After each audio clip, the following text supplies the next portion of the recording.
അപ്പോഴും ഈ സനീഷ് ഈ 5123 മറികടക്കണമെങ്കിൽ അതിനെ വെല്ലുന്ന ഒരു വോട്ട് പിടിക്കാൻ കഴിയട്ടെ അവിടെ എം സ്വരാജിന്. അത്രത്തോളം എത്തുമോ എന്ന് ചോദിച്ചാൽ അപ്പോഴും നമ്മൾ അത്ഭുതം എന്ന വാക്ക് പ്രയോഗിക്കേണ്ടി വരും. കാരണം അത്ഭുതം ഉണ്ടെങ്കിൽ മാത്രമേ പിടിക്കാൻ പറ്റൂ. അത് സാധ്യത കുറവാണ്. അതുകൊണ്ടാണ് നമ്മൾ അതിന് അത്ഭുതം എന്ന് പറയുന്നത്. അതുകൊണ്ട് 5000 കടന്നിരിക്കുന്നു UDFന്റെ ലീഡ്. എം സ്വരാജ് പരാജയപ്പെടാനും ആര്യാടൻ ഷൗക്കത്ത് വിജയിക്കാനുമാനുള്ള സാധ്യതയാണ് ഇപ്പോൾ നമ്മൾ കാണുന്നത്. യാതൊരു സംശയവുമില്ല, അങ്ങനെ തന്നെ പറയാവുന്നതാണ്. അതായത് 5123 പറയുന്നത് ഒരു കംഫർട്ടബിൾ മെജോറിറ്റിയിലേക്ക്, കംഫർട്ടബിൾ ആയുള്ള ലീഡിലേക്ക് കാര്യങ്ങൾ പോകുന്നു എന്ന തോന്നൽ അവിടെ ഉണ്ടായിട്ടുണ്ട്. അവിടെ ആഹ്ലാദപ്രകടനത്തിന്റെ ശബ്ദങ്ങൾ നമുക്ക് പിന്നിൽ കേൾക്കാം.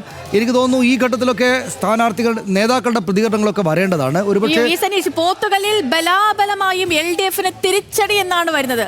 പോത്തുകല്ലിൽ തിരിച്ചടി 8-9 പോത്തുകൽ പഞ്ചായത്തിലാണ്. ആ പോത്തുകൽ പഞ്ചായത്തിൽ LDF പ്രതീക്ഷിച്ചത്ര വോട്ട് ലഭിച്ചിട്ടില്ല എന്നാണ് വരുന്നത്. സ്വരാജിന്റെ സ്ഥാനാർത്ഥിത്വം പോത്തുകല്ലിൽ ഗുണകരമാകുമെന്നായിരുന്നു LDFന്റെ. അതാണ്, അതുകൂടെ ചേർത്താണ് നമ്മൾ ഇത്രയും നേരം കാര്യം പറഞ്ഞുകൊണ്ടിരുന്നത്. സ്വരാജിന്റെ സ്ഥാനാർത്ഥിയുള്ളതുകൊണ്ട് പോത്തുകല്ലിൽ LDF നല്ല വോട്ട് സമാഹരിക്കും, അത് ഈ പറയുന്ന തരത്തിലുള്ള മുന്നേറ്റത്തെ താഴ്ത്തുന്നതായിരിക്കില്ലേ എന്നതായിരുന്നു നമ്മുടെ ലോജിക്ക് ഈ കാര്യങ്ങൾ പറയുമ്പോൾ. പക്ഷേ അവിടെ അത് ഉണ്ടായിട്ടില്ല എന്നാണല്ലോ റിപ്പോർട്ട് ചെയ്യപ്പെടുന്നത്. അപ്പോൾ എന്തായാലും ആര്യാടൻ ഷൗക്കത്ത് വിജയത്തിലേക്ക് പോകുന്നു എന്ന് പറയാവുന്നൊരു നില ഇപ്പോൾ വന്നിട്ടുണ്ട്. നിസ്സംശയം എന്നാലും പറയാം. ഏതായാലും ആര്യാടൻ ഷൗക്കത്ത് വിജയത്തിലേക്ക് പോവുകയാണ്. 5123 വോട്ടുകളുടെ ലീഡ് അദ്ദേഹത്തിനുണ്ട്. ഇനി കുറച്ച് ഇപ്പോൾ 9:59 എന്ന് വെച്ചാൽ 10 മണിയാകുമ്പോഴേക്കാണ് നമ്മൾ ഈ തെരഞ്ഞെടുപ്പിൽ വോട്ടെണ്ണി തുടങ്ങി 2 മണിക്കൂർ കഴിയുമ്പോൾ വ്യക്തമായ ലീഡ് ഉറപ്പിച്ചിരിക്കുന്നു ആര്യാടൻ ഷൗക്കത്ത് ഒരുപക്ഷെ വിജയത്തിലേക്ക് പോകുന്നു എന്നും ഉറപ്പിച്ച് പറയാം. നിലമ്പൂരിന്റെ അമരക്കാരൻ ആര്യാടൻ ഷൗക്കത്ത് എന്ന് വേണമെങ്കിൽ ഈ ഘട്ടത്തിൽ പറയാം. അതല്ലെങ്കിൽ ഇനി അത്ഭുതങ്ങൾ നടക്കേണ്ടിയിരിക്കുന്നു. പോത്തുകലിലും നിലമ്പൂർ നഗരസഭയിലുമൊക്കെ അത്ഭുതങ്ങൾ സംഭവിച്ചാൽ ഒരുപക്ഷെ ഈ ലീഡ് കുറയ്ക്കാൻ കഴിയും എന്നതിനപ്പുറം ഇനി മറ്റ് സാധ്യതകൾക്കുള്ള കാര്യങ്ങളൊക്കെ കുറവാണ്.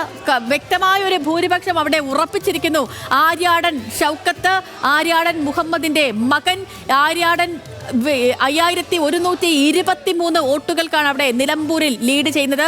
അങ്ങനെ നിലമ്പൂരിൽ വീണ്ടും UDF നിലമ്പൂരിലേക്ക് എത്തുന്നു എന്ന കാഴ്ചയാണ് കാണാൻ കഴിയുന്നത്. PV അൻവർ രാജിവെച്ചതിന് ശേഷമുണ്ടായ തെരഞ്ഞെടുപ്പിൽ PV അൻവറിന്റെ പ്രഖ്യാപിത ശത്രുവായിട്ടുള്ള ആര്യാടൻ ഷൗക്കത്ത് PV അൻവറിന്റെ പിൻഗാമിയായിട്ട് നിയമസഭയിലേക്ക് പോകും എന്ന സാഹചര്യത്തെയാണ് നമ്മളിപ്പോൾ കാണുന്നത്. ഇപ്പോൾ സേതുലക്ഷ്മി, നമ്മുടെ ആളുകൾ പ്രേക്ഷകരെല്ലാം അങ്ങ് ഇറങ്ങിപ്പോയി. കാരണം എന്താണെന്ന് വെച്ചാൽ എല്ലാ ചാനലുകളും ആളുകളും എല്ലാം പതുക്കെ അവർക്ക് മനസ്സിലായി ഇതിങ്ങനെയാണ് ആര്യാടൻ ഷൗക്കത്ത് വിജയിക്കുകയാണ്. അപ്പോൾ അതിന്റെ അനിശ്ചിതാവസ്ഥയുടെ ഭംഗി ഏതാണ്ട് മാറി എന്നൊരു തോന്നലാണുള്ളത്. ഇനിയിപ്പം ഈ സനീഷ് ഒരു കാര്യമുണ്ട്. ഇപ്പം 5123 പറഞ്ഞ ഒരു വ്യക്തമായൊരു നല്ല ലീഡാണ്, മനോഹരമായ ഒരു ലീഡിലേക്ക് ആര്യാടൻ ഷൗക്കത്ത് എത്തിയിരിക്കുന്നു. അപ്പോൾ അങ്ങനെയാണെങ്കിൽ ഇതിന്റെ ക്രെഡിറ്റ് പോകുന്നത് VD സതീശനാണ്. ഇതിന്റെ ക്രെഡിറ്റ് പോകുന്നത് പുതിയ ഒരു സമിതിക്കാണ്, പുതിയ KPCC സമിതിക്കാണ് പോകുന്നത്. പുതിയ KPCC അധ്യക്ഷനാണ്. അദ്ദേഹത്തിന്റെ ആദ്യ ദൗത്യമാണ്, അധ്യക്ഷനായി സ്ഥാനമേറ്റതിനു ശേഷമുള്ള ആദ്യ ദൗത്യം. ഈ യുവ നേതാക്കൾ അണിനിരന്ന് നടത്തിയ പ്രചാരണമാണ് നമ്മൾ കണ്ടത് നിലമ്പൂരിൽ ഒന്നാകെ. അപ്പോൾ ഇത് ഒരു പുതിയ നേതൃത്വത്തിന്, അതേപോലെ ഈ VD സതീശനെടുത്ത നിലപാടുകൾ അത് കറക്റ്റായിരുന്നു. ഈ PV അൻവർ വേണ്ട, ഇങ്ങനെ ഈ പ്രതിപക്ഷ നേതാവിനെ വിമർശിക്കുന്ന, ആര്യാടൻ ഷൗക്കത്തിനെ വിമർശിക്കുന്ന ഒരാളെ, പരസ്യമായി നിലപാടെടുക്കുന്ന ഒരാളെ ഞങ്ങളുടെ കൂടെ കൂട്ടേണ്ടതില്ല, ഞങ്ങൾക്ക് ഒറ്റയ്ക്ക് നിന്ന് വിജയിക്കാനുള്ള കെൽപ്പുണ്ട് എന്നുള്ള ഈ VD സതീശന്റെ നിലപാടുകൾ അത് ശരിയെന്നുകൂടി തെളിയിക്കുകയാണ്. 5123 എന്ന് പറയുന്ന ഈ ഒരു കൂറ്റൻ ലീഡ് ആര്യാടൻ ഷൗക്കത്തിന്റെ. വോട്ടെണ്ണി തുടങ്ങിയത് പ്രിയപ്പെട്ട പ്രേക്ഷകരെ 2 മണിക്കൂർ കഴിയുമ്പോൾ 8 മണിക്ക് പോസ്റ്റൽ ബാലറ്റ് എണ്ണി തുടങ്ങുന്നു. അതിനുശേഷം EVM-ലേക്ക് ഇറക്കുന്നു. ഒരു 8:20 EVM-ലേക്ക് എത്തുന്നു. വഴിക്കടവിൽ നിന്നും ആദ്യ ഫലസൂചന വരുന്നു. വഴിക്കടവിലെ 3 റൗണ്ട് വോട്ടെണ്ണൽ കഴിയുന്നു. പിന്നീട് മൂത്തേടത്തേക്ക് പോകുന്നു. മൂത്തേടം കഴിയുമ്പോൾ പോത്തുകല്ലിലേക്ക് കയറിയിട്ടുണ്ട്. അപ്പോൾ ഈ ഒരു ഘട്ടത്തിൽ 5123 എന്ന് പറയുന്ന വ്യക്തമായ ഒരു ലീഡിലേക്ക് ആര്യാടൻ ഷൗക്കത്ത് എത്തിയിരിക്കുന്നു. ആര്യാടൻ ഷൗക്കത്ത് ഈ ഒരു 5123 എന്ന് പറയുന്ന ഒരു ലീഡിലേക്ക് എത്തണമെങ്കിൽ, നിലമ്പൂരിന്റെ അമരക്കാരനാകണമെങ്കിൽ അതിന്റെ വിജയം, അതിന്റെ ക്രെഡിറ്റ് പ്രതിപക്ഷ നേതാവ് VD സതീശന് കൂടി ഉള്ളതാണ്, പുതിയ ഭരണ സമിതിക്ക് കൂടി ഉള്ളതാണ്, പുതിയ KPCC അധ്യക്ഷൻ സണ്ണി ജോസഫിനുള്ളതാണ്, ഒപ്പം യുവ നേതൃനിരയ്ക്ക് കൂടി അവകാശപ്പെട്ടതാണ്, ലീഗിന് അവകാശപ്പെട്ടതാണ് ഈ സനീഷ്. അതാണ് അല്ല, UDFന്റെ വിജയം എന്നത് നിശ്ചയമായിട്ടും ഇവർക്കെല്ലാവർക്കും ഒരേപോലെ അവകാശപ്പെടാവുന്നതാണ്. ഈ പ്രധാനപ്പെട്ട റിസ്കി ആയിട്ടുള്ള 2 തീരുമാനങ്ങൾ എടുത്ത VD സതീശനാണ് ഈ വിജയത്തിന് ഏറ്റവും ഇമ്പോർട്ടൻ്റ് ആയിട്ടുള്ള, ഏറ്റവും പ്രധാനപ്പെട്ട ഒരു പങ്കാളിത്തമുള്ളത് എന്ന കാര്യത്തിൽ യാതൊരു സംശയവും എനിക്കില്ല. എന്തായാലും VD സതീശനാണ് ഇതിനകത്ത് ഏറ്റവും റിസ്കി ആയിട്ടുള്ള 2 പ്രധാനപ്പെട്ട തീരുമാനങ്ങൾ എടുത്തത്. അതിന് അദ്ദേഹത്തിന് പ്രതിഫലമായിട്ട് കിട്ടിയിരിക്കുന്നു വിജയം എന്ന് വേണം വിചാരിക്കാൻ. ആര്യാടൻ ഷൗക്കത്ത് നിശ്ചയമായിട്ട് കുറഞ്ഞ കാലത്തേക്ക് മാത്രമേ ഈ നിയമസഭാ കാലാവധി ഉള്ളെങ്കിലും ഇനി അങ്ങോട്ടുള്ള തെരഞ്ഞെടുപ്പുകളിൽ നിലമ്പൂർ ആര്യാടൻ ഷൗക്കത്തിൻ്റെതായിരിക്കും, UDF അദ്ദേഹത്തിൻ്റെതായിരിക്കും എന്ന നിലക്ക് ആര്യാടൻ ഷൗക്കത്തിന് അതിനിർണായകമായിട്ടുള്ള വിജയത്തിലേക്കാണ് അദ്ദേഹം പോകുന്നത്. PV അൻവർ അദ്ദേഹത്തിന്റെ ശക്തി തെളിയിച്ചിട്ടില്ലേ എന്ന് ചോദിച്ചാൽ ഞാൻ പറയുക തെളിയിച്ചു എന്നാണ്. ഞാൻ പറയാം, ഒന്നാം റൗണ്ടിൽ 1588, രണ്ടിലേക്ക് വരുമ്പോൾ 1278, പിന്നീട് 1253, 1420, 1097, 1246, 1078. അതായത് എല്ലാ റൗണ്ടിലും 1000-ന് മുകളിലാണ് PV അൻവറിന്റെ വോട്ട്.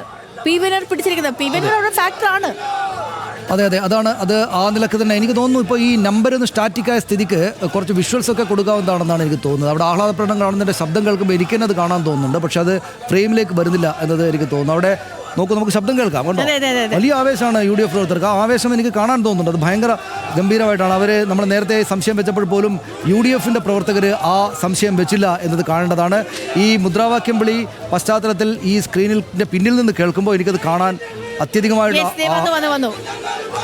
നമുക്ക് കാണാൻ കഴിയുന്നുണ്ട്. അവിടെ 5223 നമ്പർ സ്റ്റാറ്റിക് ആവുകയും ചെയ്തിട്ടുണ്ട്. അതായത് ഇതെല്ലാം സ്റ്റാറ്റിക് ആയിട്ടുള്ള ആളുകൾക്ക് ഇതിനകത്ത് നമ്പർ ഏതാണ്ട് ഒരു വ്യക്തമായി. അതുകൊണ്ട് ഇനി അത് ആഹ്ലാദപ്രകടനം നോക്കൂ. ഇത് അവർക്ക് വലിയ സന്തോഷമാണ്. എനിക്ക് തോന്നുന്നത് അത് തന്നെ വലിയ ഫ്രെയിമിലിട്ട് കൊടുക്കേണ്ടതാണ്. കാരണം എന്താണെന്നറിയോ സേതുലക്ഷ്മി, അതായത് അവരുടെ വമ്പൻ വിജയമാണിത്. പ്രത്യേകിച്ച് പോത്തുകളിലേക്ക് സ്ഥലമാണ്, VSOയുടെ തട്ടകമാണ്. അപ്പൊ VSOയുടെ ഒരു അഭിമാന പോരാട്ടം കൂടിയാണ്. കാരണം പോത്തുകളിൽ ഒരു വോട്ട് കുറയാണ്. അത് M സ്വരാജിന്റെ തട്ടകമാണ്.